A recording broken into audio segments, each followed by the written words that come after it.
2015 എന്ന വിവാദങ്ങളുടെയും തിരിച്ചടികളുടെയും വർഷത്തിൽ നിന്നും 2016 കാലെടുത്തു വയ്ക്കുമ്പോൾ ക്രിസ്ത്യാനോ റൊണാൾഡോയ്ക്ക് മുന്നിൽ ഉണ്ടായിരുന്നത് വലിയൊരു ശൂന്യതയായിരുന്നു. റയൽ മാഡ്രിഡ് ഡ്രസ്സിംഗ് റൂമിലെ അസ്വാരസ്യങ്ങൾ അതിന്റെ പാരമ്യത്തിലെത്തിയിരുന്നു. ഒടുവിൽ 2016 ജനുവരിയിൽ മാനേജ്മെന്റ് നിർണായകമായ ആ തീരുമാനമെടുത്തു. പരിശീലകൻ റാഫ ബെനിറ്റസിനെ പുറത്താക്കുക. റയൽ മാഡ്രിഡിന്റെ സ്വന്തം തട്ടകമായ ബെർണബ്യൂവിൽ വെച്ച് ചിരവൈരികളായ ബാഴ്സലോണയോട് 4-0 ഏറ്റുവാങ്ങിയ നാണം കെട്ട തോൽവിയും കോപ്പ ഡെൽ റേയിൽ വിലക്കുള്ള താരത്തെ കളിപ്പിച്ച് ടൂർണമെന്റിൽ നിന്ന് തന്നെ പുറത്തായതും മാനേജ്മെന്റിന്റെ ക്ഷമ നശിക്കാൻ കാരണമായി.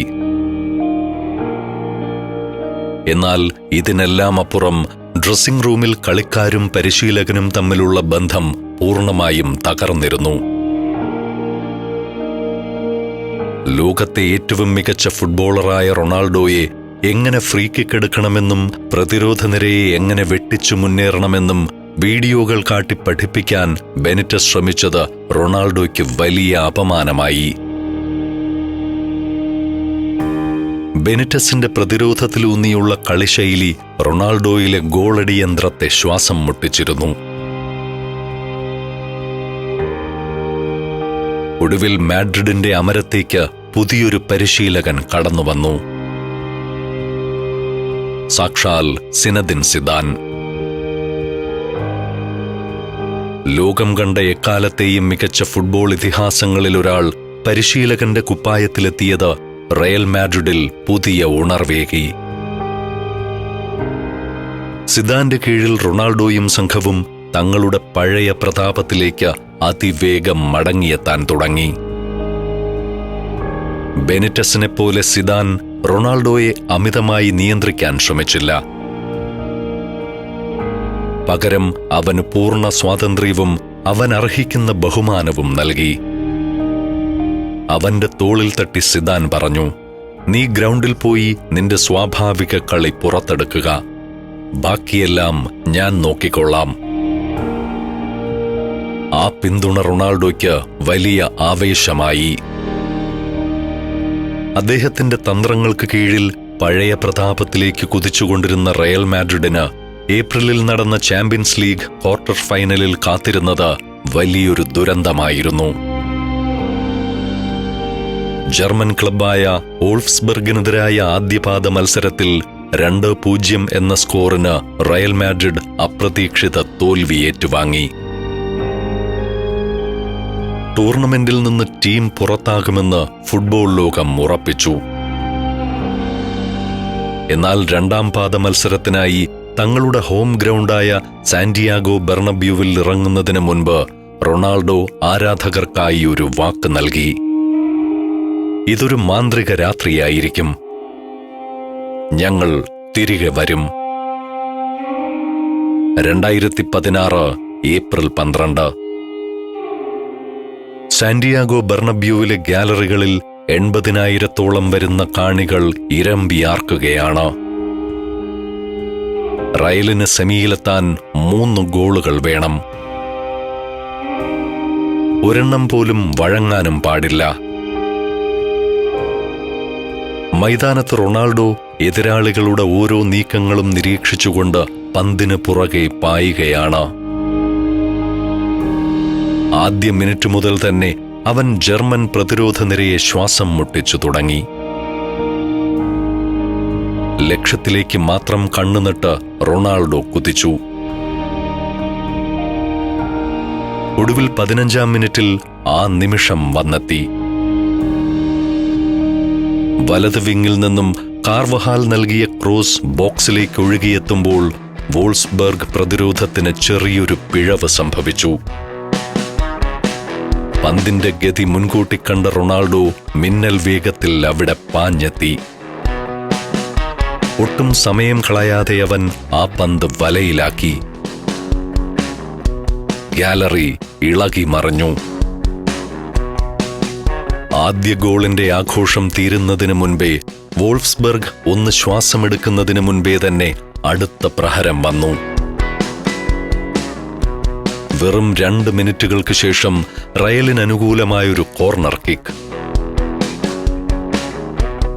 ടോണി ക്രൂസ് ഉയർത്തി നൽകിയ ബോളിലേക്ക് ഗ്രൗണ്ടിന് മീതെ വായുവിൽ അതിമനോഹരമായി ഉയർന്നു ചാടി ഒരു അത്യുഗ്രൻ ഹെഡർ. വെറും 120 സെക്കൻഡുകൾക്കുള്ളിൽ റൊണാൾഡോ വോൾസ്ബർഗിന്റെ 2 ഗോൾ ലീഡ് ഇല്ലാതാക്കി. തുടർന്ന് ഇരു ടീമുകളും ഇഞ്ചോടിഞ്ച് പോരാടി. സമയം കടന്നുപോകുന്തോറും ഗ്യാലറിയിൽ പിരിമുറുക്കം വർദ്ധിച്ചു. റയലിന് സെമിയിലെത്താൻ ഇനിയും 1 ഗോൾ കൂടി വേണം. ഒടുവിൽ 77-ാം മിനിറ്റിൽ ബോക്സിന് തൊട്ടുപുറത്ത് വെച്ച് റയലിന് അനുകൂലമായൊരു ഫ്രീ കിക്ക് ലഭിച്ചു. പന്തിനരികിൽ റൊണാൾഡോ കാലുകൾ അകറ്റിവെച്ചുള്ള തന്റെ സിഗ്നേച്ചർ പോസിൽ നിന്നു. ഒരു നിമിഷം ദീർഘമായി ശ്വാസമെടുത്തവൻ ലക്ഷ്യത്തിലേക്ക് നോക്കി. ഗ്യാലറി ഒന്നടങ്കം ശ്വാസമടക്കി പിടിച്ചു നിൽക്കെ റൊണാൾഡോയുടെ വലത് കാലിൽ നിന്നും കുതിച്ചു പാഞ്ഞ ആ പന്ത് ജർമ്മൻ താരങ്ങൾ തീർത്ത പ്രതിരോധ മതിലിലെ ചെറിയൊരു വിടവിലൂടെ നൂഴ്ന്നിറങ്ങി വലയിൽ ചെന്ന് തറച്ചു. ബെർണബ്യൂ എന്ന ഫുട്ബോൾ കൊട്ടാരം അന്നുവരെ കാണാത്തത്ര വലിയൊരാവേശ കടലായി മാറി. അവിശ്വസനീയമായ ഹാട്രിക്കിലൂടെ റൊണാൾഡോ റയൽ മാഡ്രിഡിനെ ഒറ്റയ്ക്ക് സെമി ഫൈനലിലേക്ക് വലിച്ചു കയറ്റി. ഇതൊരു മാന്ത്രിക രാത്രിയായിരിക്കും എന്ന് കാണികൾക്ക് നൽകിയ വാക്ക് അക്ഷരം പ്രതി ക്രിസ്ത്യാനോ റൊണാൾഡോ പാലിച്ചു. ആ മാന്ത്രിക രാത്രിക്ക് ശേഷം റയലിനെ തടഞ്ഞു നിർത്താൻ യൂറോപ്പിൽ ഒരു ശക്തിക്കും കഴിഞ്ഞില്ല. ഒടുവിൽ 2016 മെയ് 28 ഇറ്റലിയിലെ മിലാൻ നഗരത്തിലെ സാൻ സിറോ സ്റ്റേഡിയം.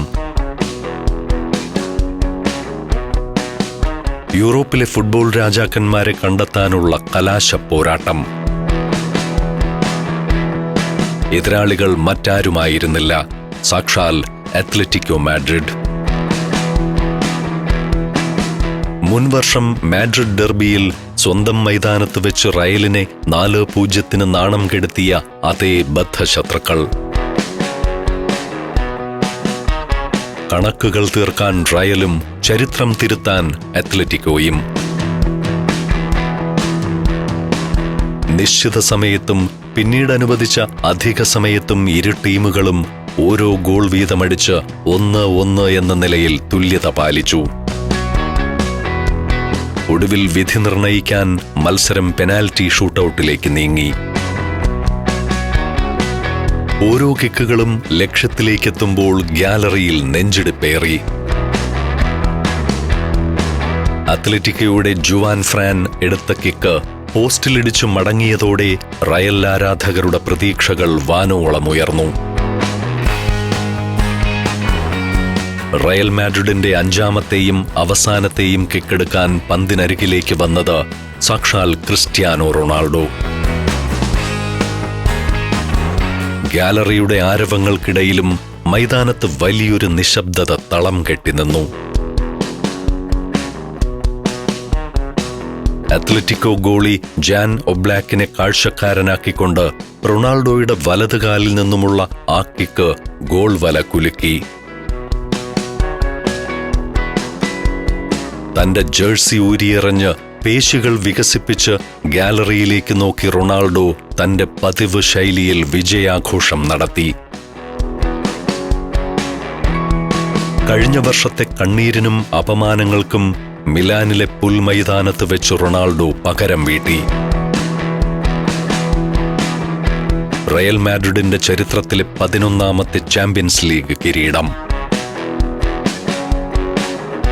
ക്രിസ്ത്യാനോ റൊണാൾഡോയുടെ വിന്നിംഗ് പെനാൽറ്റിയിലൂടെ അവർ ഈ 11ാം കിരീടം സ്വന്തമാക്കിയപ്പോൾ അത് റയൽ മാഡ്രിഡിന്റെ ചരിത്രത്തിലെ തന്നെ വലിയൊരു നാഴികക്കല്ലായി മാറി. റയലിന് യൂറോപ്യൻ ഫുട്ബോളിന്റെ സിംഹാസനം നേടിക്കൊടുത്ത വലിയ വിജയത്തിന് പിന്നാലെ റൊണാൾഡോയിലെ മനുഷ്യസ്നേഹിയെയും ലോകം കണ്ടു. ആ 11ാം കിരീടം നേടിയതിന് ക്ലബിൽ നിന്നും അവന് ലഭിച്ച 6 ലക്ഷം യൂറോ, ഏകദേശം 5.5 കോടി രൂപ വരുന്ന ബോണസ് തുക മുഴുവനായും റൊണാൾഡോ ജീവകാരുണ്യ പ്രവർത്തനങ്ങൾക്കായി സംഭാവന ചെയ്തു. ക്ലബ് ഫുട്ബോളിലെ ആ വലിയ നേട്ടത്തിന്റെ ആവേശമടങ്ങും മുൻപേ റൊണാൾഡോ വിമാനം കയറിയത് ഫ്രാൻസിലേക്കായിരുന്നു. 2016 യൂറോ കപ്പ് കളിക്കാൻ. പോർച്ചുഗൽ ദേശീയ ടീമിനൊപ്പം ഒരു അന്താരാഷ്ട്ര കിരീടമെന്നത് അവന്റെ ജീവിതത്തിലെ ഏറ്റവും വലിയ സ്വപ്നമായിരുന്നു. എന്നാൽ ടൂർണമെന്റിന്റെ തുടക്കം പോർച്ചുഗലിനും നായകനായ റൊണാൾഡോയ്ക്കും വലിയ നിരാശയാണ് സമ്മാനിച്ചത്. ആദ്യ 2 മത്സരങ്ങളിൽ ഐസ്ലൻഡിനോടും ഓസ്ട്രിയയോടും പോർച്ചുഗൽ സമനില വഴങ്ങി. ഓസ്ട്രിയക്കെതിരെ ലഭിച്ച നിർണായക പെനാൽറ്റി റൊണാൾഡോ പാഴാക്കുക കൂടി ചെയ്തതോടെ കാര്യങ്ങൾ കൈവിട്ടുപോയിരുന്നു. അടുത്ത കളി തോറ്റാൽ പോർച്ചുഗൽ പുറത്ത്. രാജ്യം മുഴുവൻ നായകനെ പഴിചാരി. മാധ്യമങ്ങൾ അവനെ ക്രൂരമായി വേട്ടയാടി. 2016 ജൂൺ 22 ഹംഗറിക്കെതിരായ ആ ജീവൻമരണ പോരാട്ടത്തിന്റെ അന്ന് രാവിലെ കളിക്കാരുടെ മാനസിക സമ്മർദ്ദം കുറയ്ക്കാൻ ഫ്രാൻസിലെ ലിയോൺ നഗരത്തിലെ ഒരു തടാകക്കരയിലൂടെ പോർച്ചുഗൽ ടീം ഒന്നടങ്കം പ്രഭാത സവാരി നടത്തുകയാണ്. പെട്ടെന്നാണ് സുരക്ഷാ വലയം ഭേദിച്ച് CMTV എന്ന പോർച്ചുഗീസ് ചാനലിന്റെ റിപ്പോർട്ടർ റൊണാൾഡോയുടെ അടുത്തേക്ക് പാഞ്ഞെത്തിയത്. റൊണാൾഡോയുടെ വ്യക്തിജീവിതത്തിലേക്ക് നിരന്തരം ഒളിഞ്ഞു നോക്കുന്നതിന്റെ പേരിൽ റൊണാൾഡോ മുൻപേ തന്നെ ആ ചാനലിന് അഭിമുഖം നൽകുകയോ തന്റെ അഭിപ്രായങ്ങൾ അവരോട് പറയുകയോ ചെയ്യുന്നതിന് വിമുഖത പുലർത്തിയിരുന്നു. അത് പലപ്പോഴും അദ്ദേഹം തുറന്നു പറയുകയും ചെയ്തതാണ്. റിപ്പോർട്ടർ മൈക്ക് നീട്ടിക്കൊണ്ട് ചോദിച്ചു, ക്രിസ്ത്യാനോ, ഇന്നത്തെ മത്സരത്തിന് തയ്യാറാണോ?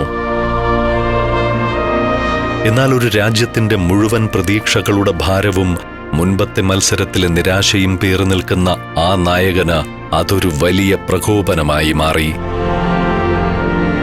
അയാളുടെ കയ്യിൽ നിന്നും ആ മൈക്ക് പിടിച്ചു വാങ്ങി അടുത്തുള്ള തടാകത്തിലേക്ക് ഒറ്റയേറ്.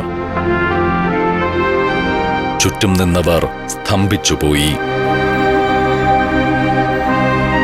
Alaska, Romania, Austria, Slovakia, Phuket 5 രാജ്യങ്ങളിൽ നിന്നുള്ള അപൂർവ സുന്ദരമായ അനേകം കാഴ്ചകൾ ഫുൾ HDയിലുള്ള ഈ അപൂർവ ദൃശ്യയാത്രാ വിവരണ ശേഖരം സ്വന്തമാക്കാൻ 99544422 എന്ന നമ്പറിലേക്ക് സഞ്ചാരം എന്ന് SMS ചെയ്യൂ. വലിയ കോളിളക്കമാണ് മണിക്കൂറുകൾക്കുള്ളിൽ ഫുട്ബോൾ ലോകത്തുണ്ടായത്. നിമിഷനേരം കൊണ്ട് റൊണാൾഡോ മാധ്യമപ്രവർത്തകന്റെ കയ്യിൽ നിന്നും മൈക്ക് വാങ്ങി വലിച്ചെറിയുന്ന വീഡിയോ ലോകമെമ്പാടും വൈറലായി. സ്പാനിഷ്, പോർച്ചുഗീസ് മാധ്യമങ്ങൾ ഒന്നടങ്കം റൊണാൾഡോയ്ക്കെതിരെ തിരിഞ്ഞു. മൈക്ക് നഷ്ടപ്പെട്ട CMTV ചാനലാകട്ടെ ഈ സംഭവം പരമാവധി മുതലെടുത്തു. അവർ റൊണാൾഡോയോടും പോർച്ചുഗൽ ഫുട്ബോൾ അസോസിയേഷനോടും പരസ്യമായി മാപ്പ് പറയണമെന്നാവശ്യപ്പെട്ടു. മൈക്ക് തടാകത്തിന്റെ അടിത്തട്ടിൽ നിന്നും വീണ്ടെടുക്കാൻ അവർ മുങ്ങൽ വിദഗ്ധരെ നിയോഗിച്ചതും വലിയ വാർത്തയായി മാറി. യൂറോ കപ്പിൽ നിന്നും പോർച്ചുഗൽ നാണം കെട്ട് പുറത്താകുമെന്നും അതോടെ റൊണാൾഡോയുടെ അന്താരാഷ്ട്ര കരിയർ അവസാനിക്കുമെന്നും പലരും അന്ന് വിധിയെഴുതി. വിമർശനങ്ങളുടെ കൂരമ്പുകൾ നാലുപാടു നിന്നും പാഞ്ഞെടുക്കുമ്പോഴും റൊണാൾഡോ ഒന്നിനും മറുപടി പറഞ്ഞില്ല. യഥാർത്ഥത്തിൽ ദിവസങ്ങളായി തന്റെ ഉള്ളിൽ തിളച്ചുമറിയുന്ന ഭാരങ്ങളെയും നിരാശകളെയും ആ തടാകത്തിന്റെ ആഴങ്ങളിലേക്ക് വലിച്ചെറിയുകയായിരുന്നു അവൻ. ലോകം മുഴുവൻ തന്നെ വേട്ടയാടാൻ കാത്തുനിന്ന ആ വൈകുന്നേരമാണ് ഹംഗറിക്കെതിരായ ജീവൻ മരണ പോരാട്ടത്തിന് റൊണാൾഡോ മൈതാനത്തിറങ്ങിയത്.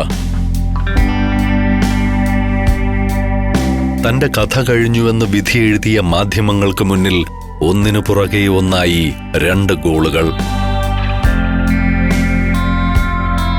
തനിക്കെതിരെ ഉയർന്ന വിമർശനങ്ങൾക്കെല്ലാം സ്വന്തം ബൂട്ടുകൾ കൊണ്ട് മറുപടി നൽകിയ അവൻ പോർച്ചുഗലിനെ ടൂർണമെന്റിൽ നിലനിർത്തി. 2016 ജൂലൈ 10. ഫ്രാൻസിലെ സ്റ്റേഡ് ഡി ഫ്രാൻസ്. കലാശപ്പോരാട്ടത്തിൽ എതിരാളികൾ ആതിഥേയരായ ഫ്രാൻസ്. തന്റെ രാജ്യത്തിന് ആദ്യമായി ഒരു മേജർ കിരീടം നേടിയെടുക്കാൻ ഉറച്ചായിരുന്നു റൊണാൾഡോ കളത്തിലിറങ്ങിയത്. എന്നാൽ മത്സരത്തിന്റെ 8-ാം മിനിറ്റിൽ ഫ്രഞ്ച് താരം ദിമിത്രി പയറ്റിന്റെ ബൂട്ടുകൾ ഒരു ഇടിമിന്നൽ പോലെ റൊണാൾഡോയുടെ കാൽമുട്ടിലേക്ക് പാഞ്ഞു കയറി.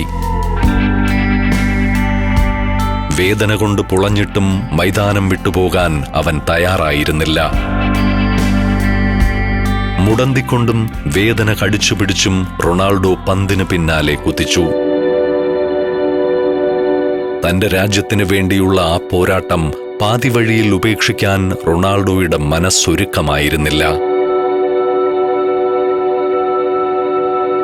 എന്നാൽ 25-ാം മിനിറ്റിൽ ആ ശരീരത്തിന്റെ കരുത്ത് പൂർണ്ണമായും ചോർന്നുപോയി. പച്ചപ്പുൽ മൈതാനത്തേക്ക് ആ പോരാളി തളർന്നു വീണു. രാജ്യത്തിനു വേണ്ടിയുള്ള തന്റെ വലിയൊരു സ്വപ്നം അവിടെ അവസാനിക്കുകയാണെന്ന തിരിച്ചറിവിൽ അവൻ പുൽമൈതാനത്തിരുന്ന് പൊട്ടിക്കരഞ്ഞു. അപ്പോൾ എവിടെ നിന്നോ പറന്നുവന്ന ഒരു നിശാശലഭം കണ്ണീരൊഴുകുന്ന അവന്റെ കൺപീലികളിൽ വന്നിരുന്നു. ക്യാമറകൾ ഒപ്പിയെടുത്ത ആ ദൃശ്യം ഫുട്ബോൾ ചരിത്രത്തിലെ തന്നെ ഏറ്റവും നൊമ്പരപ്പെടുത്തുന്ന ഒരു സിനിമാറ്റിക് ഫ്രെയിമായി മാറി. പരിക്കേറ്റ് സ്ട്രെച്ചറിൽ കളം വിട്ടെങ്കിലും ഫുട്ബോൾ ലോകം പിന്നീട് കണ്ടത് പോർച്ചുഗൽ ടീമിന്റെ 2ാമത്തെ മാനേജറായി ടച്ച് ലൈനിൽ അവതരിച്ച ക്രിസ്ത്യാനോ റൊണാൾഡോയെയാണ്. പരിക്കേറ്റ കാൽമുട്ടുമായി പരിശീലകൻ ഫെർണാണ്ടോ സാന്റോസിനൊപ്പം അതിർത്തി വരമ്പിൽ നിന്ന് കളിക്കാർക്ക് നിർദ്ദേശങ്ങൾ നൽകി. ഓരോ സെക്കൻഡിലും അവന്റെ ഹൃദയമിടിപ്പ് കൂടുകയായിരുന്നു. ഒടുവിൽ എക്സ്ട്രാ ടൈമിന്റെ 109-ാം മിനിറ്റിൽ പകരക്കാരനായി വന്ന എഡർ പോർച്ചുഗലിനായി ആ വിജയ ഗോൾ നേടി. തന്റെ ജീവിതത്തിലെ ഏറ്റവും വലിയ സ്വപ്നം സഫലമായ ആ നിമിഷത്തിൽ റൊണാൾഡോ മൈതാനത്ത് വീണ് കുട്ടികളെപ്പോലെ പൊട്ടിക്കരഞ്ഞു. പോർച്ചുഗൽ ഫുട്ബോൾ ചരിത്രത്തിലെ ആദ്യത്തെ അന്താരാഷ്ട്ര കിരീടം. യൂറോ കപ്പ് നേടി രാജ്യത്തേക്ക് മടങ്ങിയെത്തിയ പോർച്ചുഗൽ ടീമിനും നായകനും വലിയൊരു സ്വീകരണമാണ് ലഭിച്ചത്. എന്നാൽ അതിനേക്കാളൊക്കെ വൈകാരികമായ മറ്റൊരു കാഴ്ച അവനായി കാത്തുവെച്ചത് ജന്മനാടായ മഡെയ്റയായിരുന്നു. വർഷങ്ങൾക്ക് മുൻപ് ഇതേ മഡെയ്റയിലെ പൊട്ടിപ്പൊളിഞ്ഞ തെരുവുകളിൽ വിശപ്പടക്കാൻ പാടുപെട്ട ഒരു മെലിഞ്ഞ പയ്യനുണ്ടായിരുന്നു. കുപ്പത്തൊട്ടിയിലെ മാലിന്യങ്ങൾക്കിടയിൽ നിന്നും കിട്ടുന്ന ഭക്ഷണത്തിനായി കാത്തുനിന്നവനെന്ന് പലരും പരിഹസിച്ച, അവഗണനകൾ മാത്രമേറ്റുവാങ്ങിയ ഒരു പഴയ കുട്ടിക്കാലം.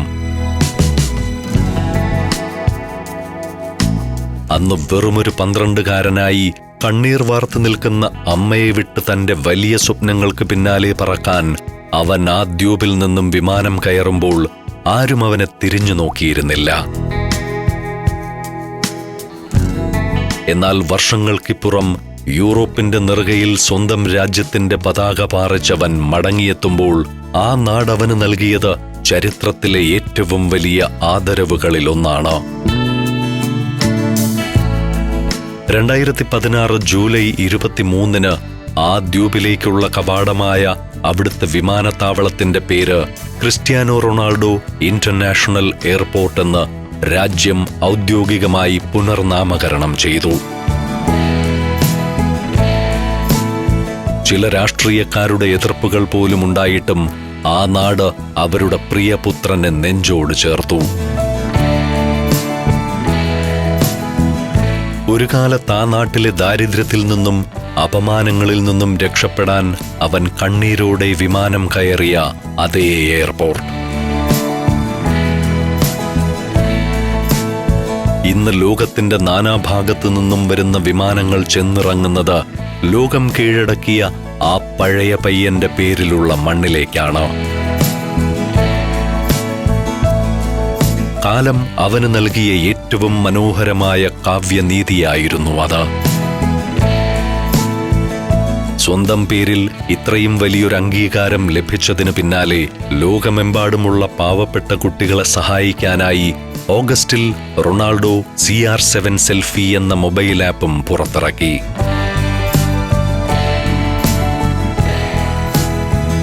ഇതിൽ നിന്നുള്ള വരുമാനം മുഴുവൻ സേവ് ദ ചിൽഡ്രൻ ഫൗണ്ടേഷനിലേക്കാണ് അവൻ നൽകിയത്.